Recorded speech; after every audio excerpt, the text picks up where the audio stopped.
प्रथम ही गुरु को बंदगी, जिन गुरु रचा जहान। पानी से जो पिंड रचा, अलख पुरुष निरवान। अलख पुरुष निरवानिया, उनको लखे न कोय। लखने वाले वाही हैं, जो घर के होय। बोलिए सद्गुरुदेव की जय, परमपिता परमात्मा की जय, अवतारधारी महापुरुषों की जय।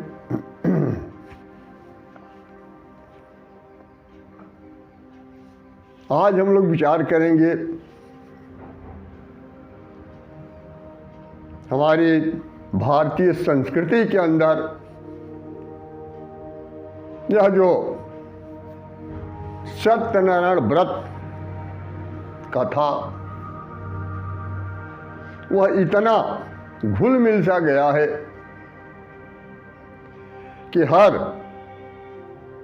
छोटे मोटे मांगलिक कार्य या कोई भी उत्सव हो, हमेशा सत्यनारायण भगवान की कथा सभी लोग सुनते हैं। यहाँ तक कि अधिकांश परिवारों में, जो भी हिंदू परिवार हैं, अधिकांश परिवारों के अंदर पूर्णिमा और एकादशी के दिन सत्यनारायण भगवान की कथा होती है। हम लोग विचार करेंगे कि यह सत्यनारायण व्रत कथा है क्या। पहला तो है कि सत्य क्या है और सत्य नारायण व्रत क्या है, और फिर सत्यनारायण भगवान की कथा क्या है। तो हम देखेंगे सत्य के बारे में। संपूर्ण यह सृष्टि ही जली है, जल से ही उत्पन्न हुई है, क्योंकि शब्द से आकाश, शब्द आकाश में समाहित हो गया। आकाश से वायु की उत्पत्ति है, शब्द और आकाश वायु में समाहित हो गए। वायु से अग्नि की उत्पत्ति है, और ये शब्द आकाश और वायु अग्नि में समाहित हो गए। अग्नि से जल की उत्पत्ति है, और ये सभी जल में समाहित हो गए, और जल से ही इस पृथ्वी की उत्पत्ति है। इसलिए इस पृथ्वी को ही हम जलीय कहते हैं। पृथ्वी पर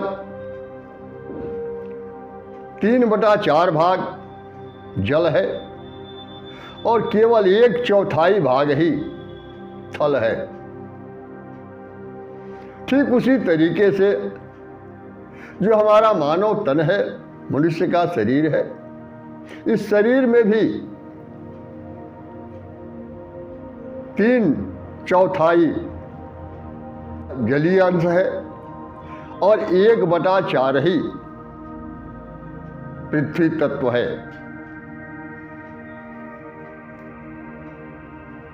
हमारे यहाँ जितने भी ग्रंथ बने हैं, सभी ग्रंथों में अगर यह देखा जाए तो 60% रोचक वाणी होती है,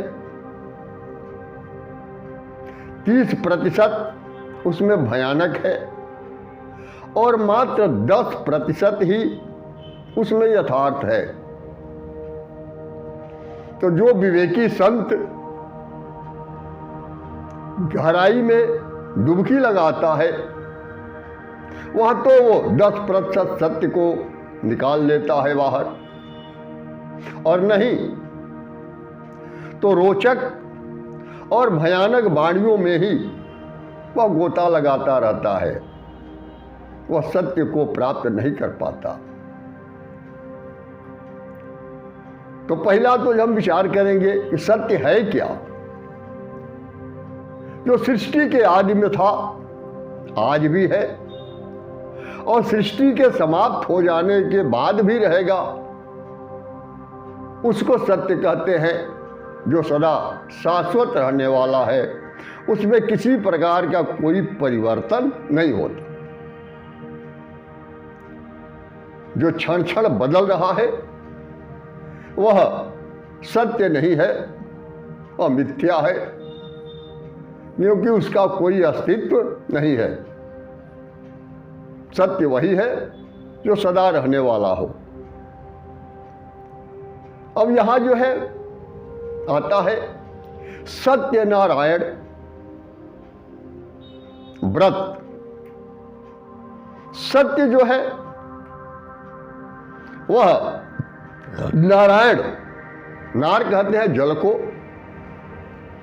अयन कहते हैं घर को। नारः ऐनम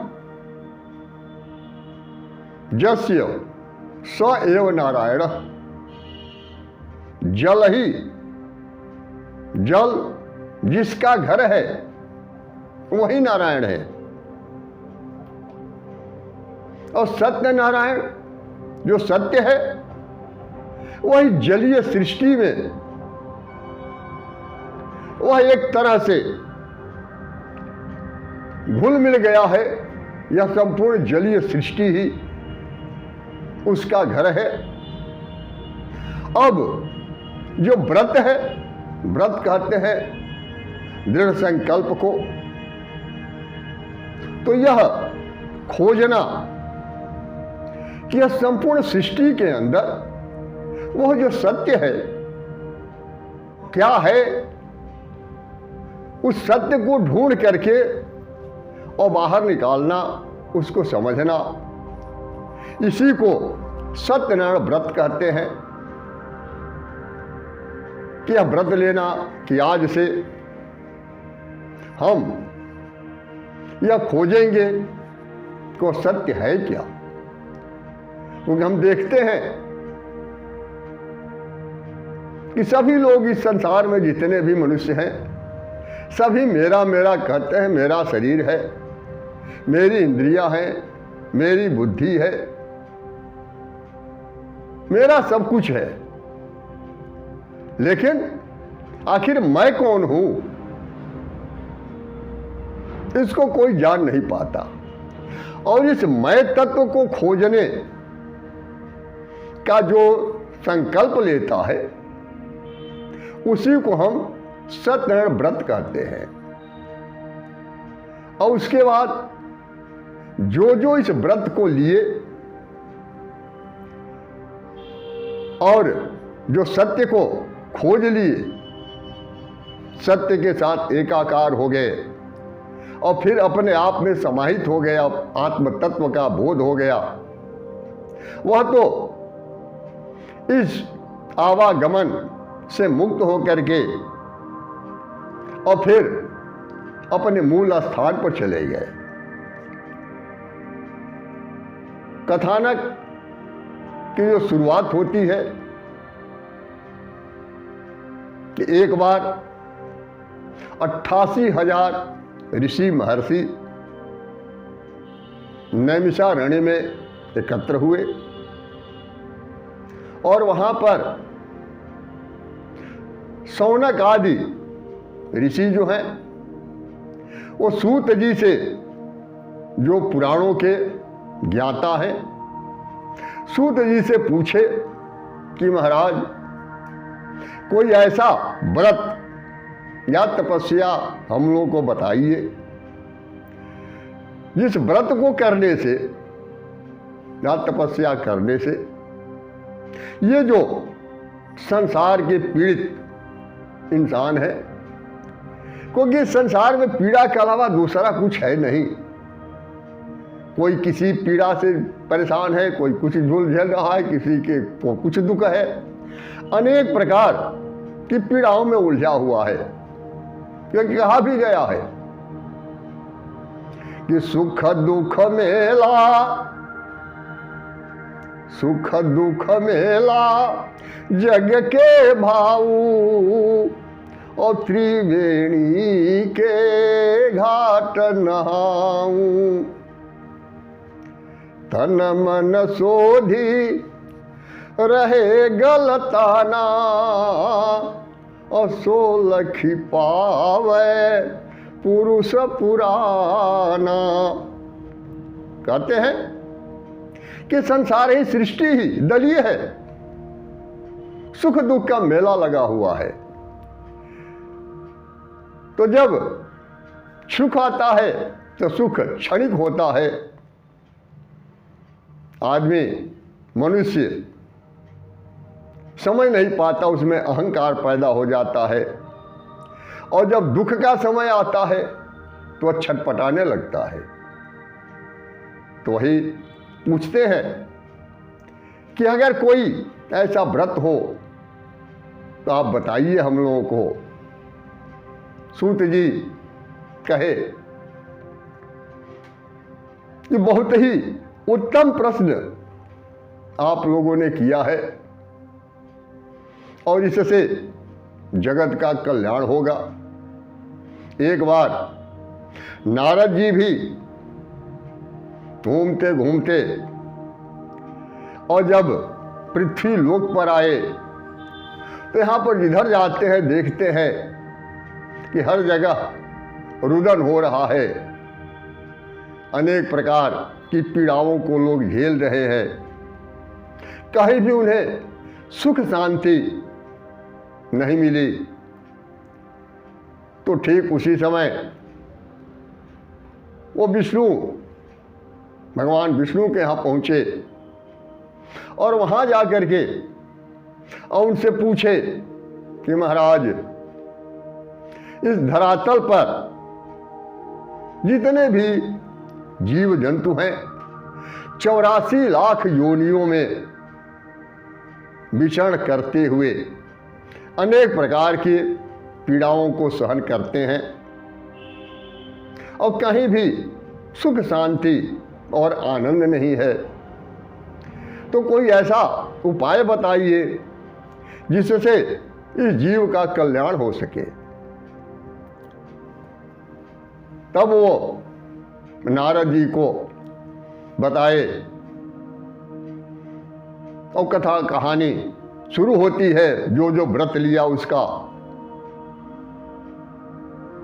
ये मूलतः ये व्रत है। तो सबसे पहले जो सदानंद नाम के जो ब्राह्मण थे,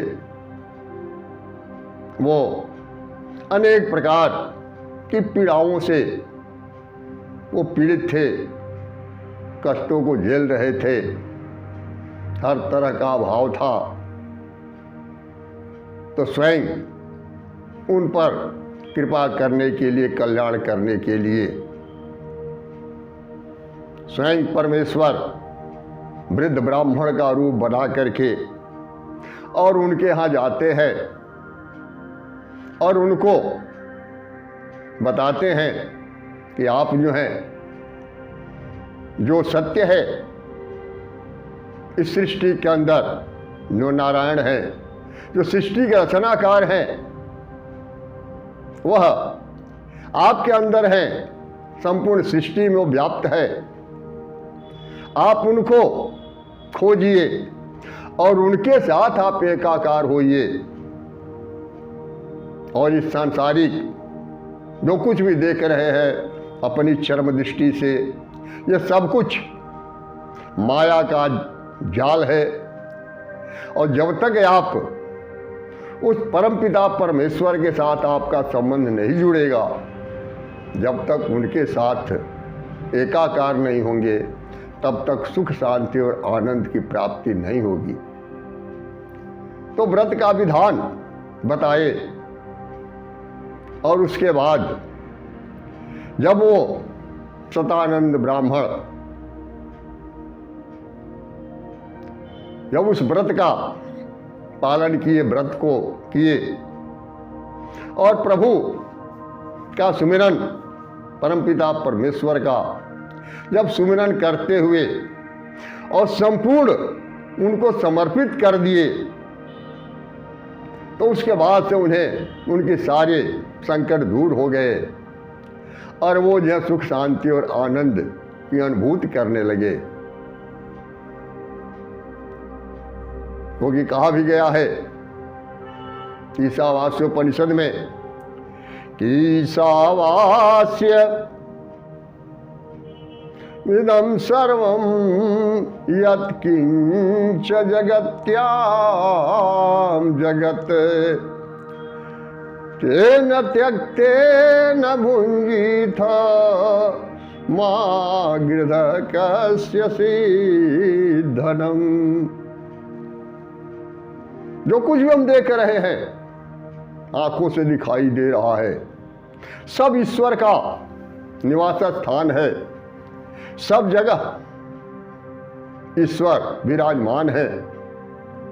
इसलिए जो हम मेरा मेरा मेरा मेरा जो करते हैं, जो खड विकारों और पंच विषयों से ग्रसित हम हो गए हैं, इसलिए उस ईश्वर के साथ हमारा संबंध नहीं जुड़ पा रहा है। और जब तक इन खड विकारों और पंच विषयों से विरत होकर के और उस सदगुरु परमेश्वर के साथ एकाकार नहीं होंगे, तब तक हमें सुख शांति और आनंद नहीं मिलेगी। और इसी का व्रत जो भी लिया वह परम आनंद को प्राप्त किया, मोक्ष को प्राप्त किया। फिर दूसरा लकड़हारा जो कि लकड़ी बेचने का काम करता था, वह लकड़हारा जाता है और देखता है शतानंद ब्राह्मण को कि वह व्रत का अनुष्ठान कर रहे हैं, तो उसको देख करके और वह भी मन में संकल्प किया कि मैं भी अब आज से इस व्रत को करूंगा। और वह लकड़हारा भी उस व्रत को करने लगा। तो लकड़हारा भी व्रत को किया। उसके बाद साधु बनिया, वह भी जो एक राजा थे वो व्रत कर रहे थे, उनके यहाँ वो गया, देखा, तो वह भी मन में सोचा कि हम भी व्रत करेंगे। और व्रत का संकल्प तो लिया, मन में सोचा, लेकिन वह व्रत किया नहीं। और अंत में नतीजा ये हुआ कि वह सोचा कि लड़की की शादी, कन्या की शादी करेंगे तो उसमें हम इसको करेंगे। लड़की की शादी भी किया और उस व्रत को पूरा नहीं किया। व्यापार में जाता है, व्यापार करने के लिए दामाद के साथ, वहाँ उसको नुकसान होता है। और फिर जो है अनेक प्रकार के कष्टों को झेलते हुए, और फिर तब उसे उसकी जो लड़की थी, वह लड़की व्रत लेने का अनुष्ठान करती है और लड़की के प्रभाव से फिर से उनका धन धान सब कुछ प्राप्त हो जाता है और वह वैश्य फिर वापस आता है। इस तरह से इस कथानक को 5 अध्याय में वो किया गया है, जो स्कंद पुराण से यह कथानक लिया गया है। तो मूलतः ये जो कथानक, ये कथा शुरू हो गया, और जब यह कथा प्रारंभ हुआ, लेने वाले व्रत लिए, लेकिन जो जो व्रत लिए तो व्रत की एक कहानी लिख दी गई और वही कथा प्रचलित हो गई। और सभी लोग कथा सुनने लगे। तो जैसे हमारे यहाँ पहले ही मैं बताया कि जितने भी हमारे यहाँ ग्रंथ बने हैं, इन ग्रंथों में 60% रोचक वाणी है। क्योंकि अगर रोचक वाणी न कोई बोले तो सभी लोग वहां इकट्ठा नहीं होंगे, उसका प्रचार प्रसार नहीं होगा। तो 60% रोचक, 30% भयानक और मात्र 10% ही यथार्थ वाणी है। तो यथार्थ तो वाणी यह है कि सत्य जो नारायण हो गए और उनको उस सत्य को ढूंढने के लिए संकल्प लेना, यह व्रत है कि हम उस सत्य को खोजेंगे तो वास्तव में सत्य है क्या, जो सदा शाश्वत रहने वाला वो सत्य है क्या, जिसके बारे में सब लोग यही कहते हैं। जितने भी संत पुरुष हैं, कबीर भी कहते हैं कि घट घट मेरा साइया सुनी से जन कोय, बलिहारी घटता सुखी और जा घट पर घट होय। उस घट की विशेषता है जिस घट में वो साईं, वह परमेश्वर प्रकट हो जाए, क्योंकि है तो सब जगह। और उन्हीं को खोजने के लिए जो व्रत संकल्प लिया गया, उसी को सत्यनारायण व्रत कहा गया। क्योंकि जो परमपिता परमेश्वर सृष्टि का रचनाकार है, इस जलीय सृष्टि की रचना करके और इसके अंदर वह स्वयं प्रवेश कर गया। अब उन्हीं को खोजना हमारा परम कर्तव्य है। लेकिन हम कथानक में उलझ गए और कथा सुनने लगे। 60% रोचक और 30% भयानक वाणियों में हम उलझ गए। क्योंकि इधर क्या भी दिखा दिया गया कि साधु वैश्य जब व्रत नहीं किया सत्यनारायण भगवान का, तो वहां से वो गया व्यापार करने के लिए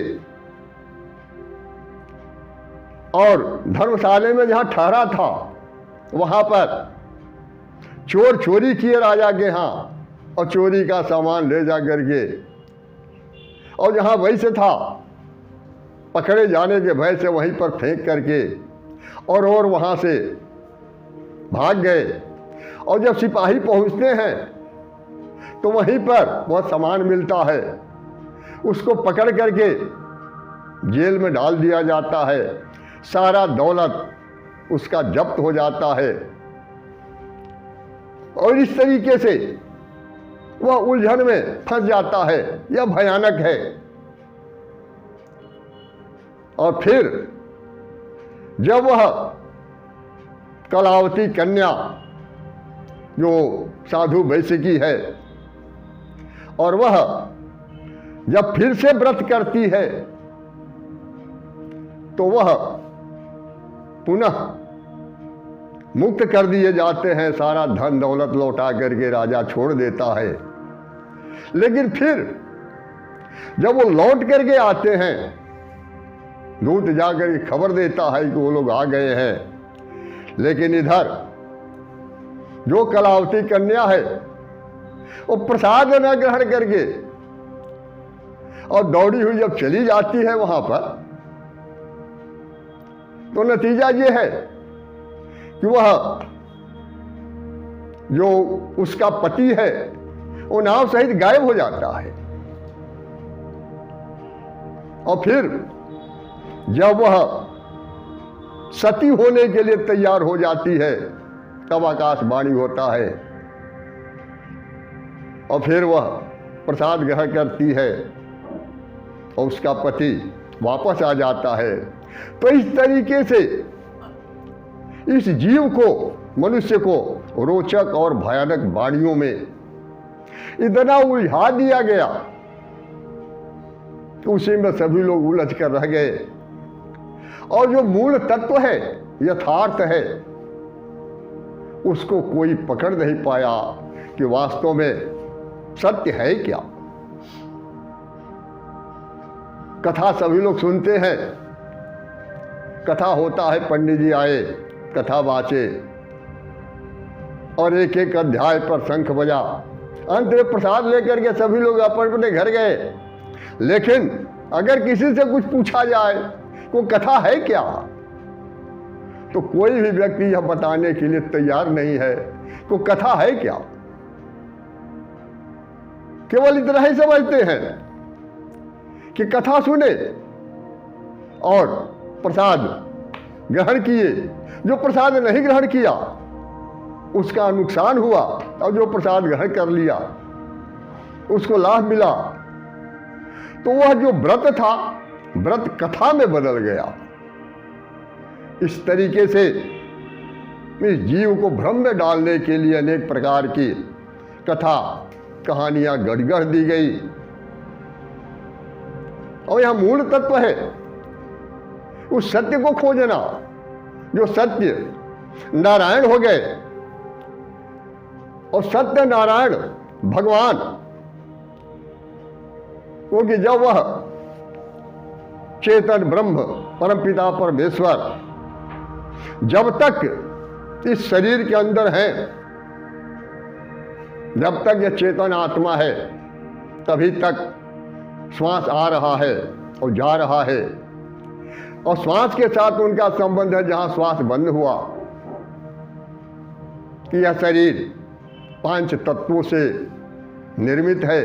यह शरीर उसी समय से नष्ट होना शुरू हो जाएगा और समाप्त हो जाता है। 5 तत्व 5 में विलीन हो जाते हैं।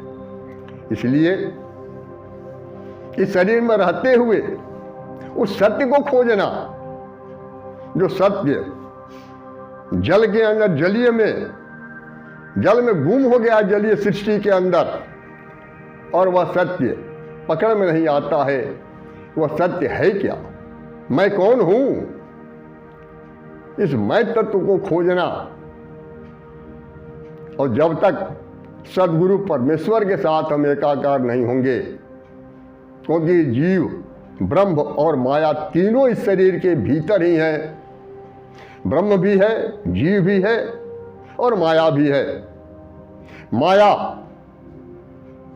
इतना मोटा पर्दा, खड विकारों का, पंच विषयों का, राग द्वेष का इतना मोटा पर्दा इस जीव और ब्रह्म के बीच में डाल दिया है कि जीव अपने आप को भी भूल गया है और ब्रह्म को भी भूल गया है। और यह वास्तविकता है कि जब तक हम उस सदगुरु परमेश्वर, उस ब्रह्म को नहीं जानेंगे, तब तक हम आत्मस्वरूप को नहीं जान सकते कि वास्तव में हम हैं कौन। तो यह है सत्यनारायण। नार ही कहते हैं जल को, नारह अयनम जस्य स एव नारायण, जल ही जिसका घर है वो नारायण है। तो जलीय सृष्टि में, इस कायागढ़ के अंदर वो जीव ब्रह्म दोनों भ्रमित हैं, अलग अलग हैं, एकाकार नहीं हो पा रहे हैं। और ठीक 36 का आंकड़ा दोनों के बीच में है। जब तक हम 63 नहीं होंगे और यह गुरु के द्वारा, जब तक गुरु के शरण में नहीं जाएंगे, तब तक उस यथार्थ का बोध नहीं हो सकता। इसीलिए नानक देव भी जो कहते हैं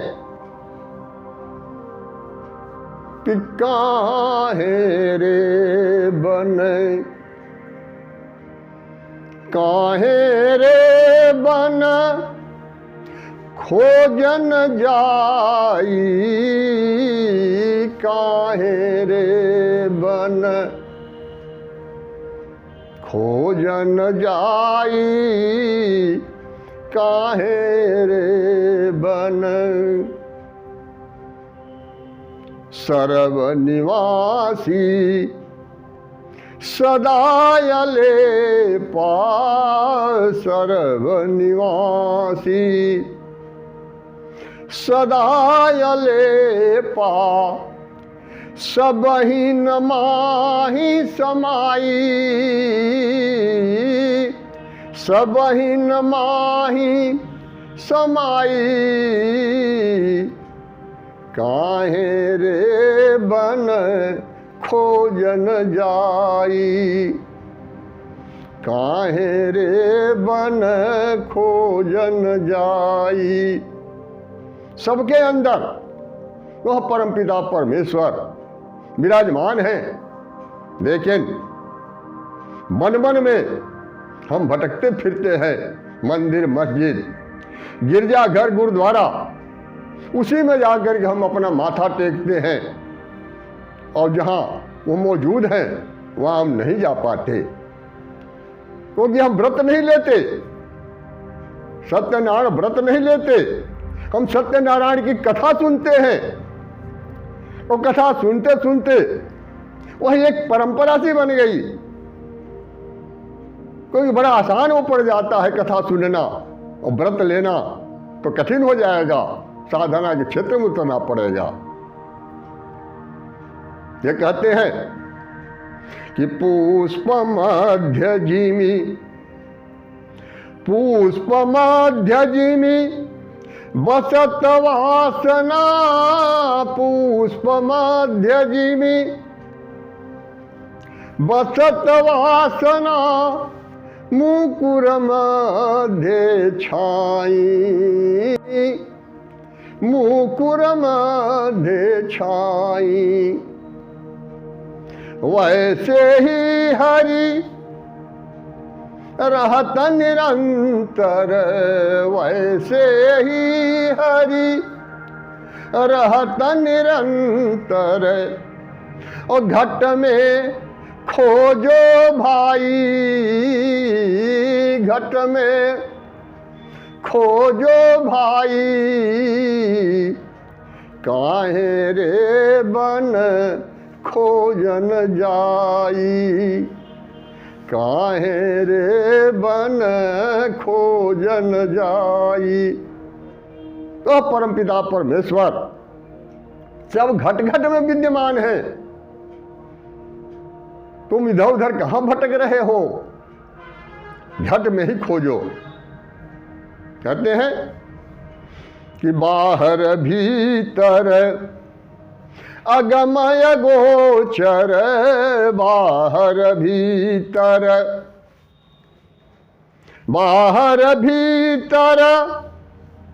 एक जानो बाहर भीतर एक जानो, और यह गुरु ज्ञान बताई यह गुरु ज्ञान बताई। जो बाहर है वही भीतर है, जो भीतर है वो बाहर है, और दोनों के एक समझो। और मूल तत्व तो यही है। कहते हैं यही गुरु हमें ज्ञान दिए हैं। जन नानक बिन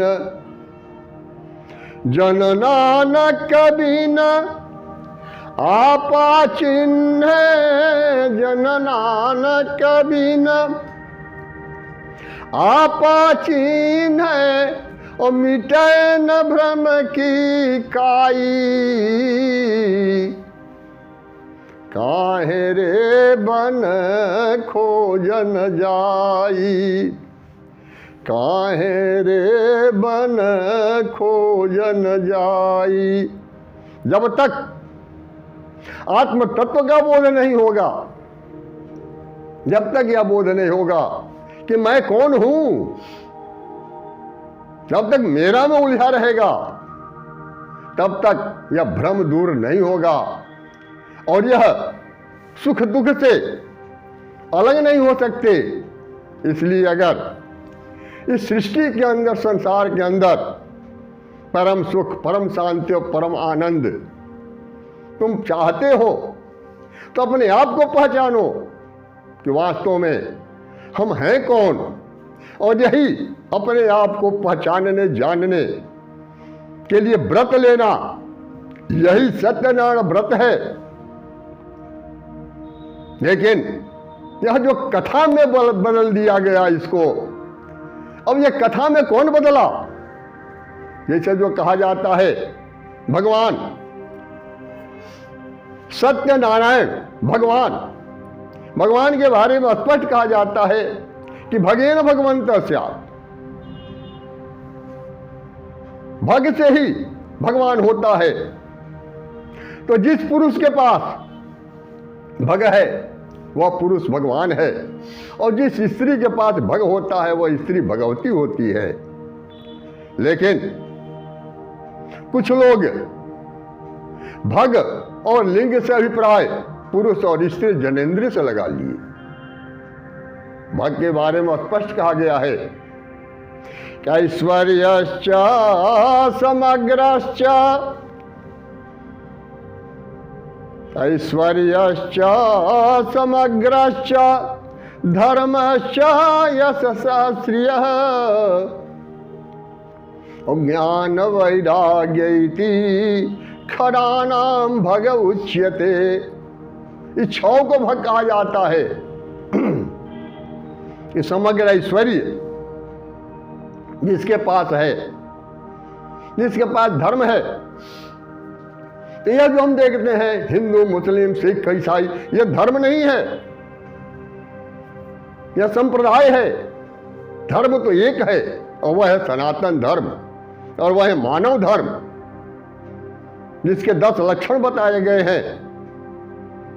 जो कहा गया है कि धृति, क्षमा, दमोस्तेयम, शौच, इंद्रिय निग्रह, धीर विद्या, सत्यम, अक्रोध और दशकम धर्म लक्षणम। ये 10 जहां पर हो उसको धर्म कहा जाता है। लेकिन यहां भी धोखा हुआ और इंसान को इंसान के भेद करके और लड़ाने का कोशिश किया गया, और हिंदू, मुस्लिम, सिख, ईसाइयों में अनेक प्रकार के वर्गों में बांट करके और मानव समाज को आपस में लड़ाया गया। इसलिए अंत में यही निवेदन है कि हम मानवता से प्रेम करें, समस्त प्राणियों से प्रेम करें, जीवों पर दया करें, तभी जाकर के हमारा आत्म कल्याण संभव है। बोलिए सद्गुरुदेव की जय, परमपिता परमात्मा की जय, अवतारधारी महापुरुषों की जय। ज्ञानी को, ध्यानी को, गुप्त को, प्रगट को, सकल संत समाज को सत्य नाम साहिब।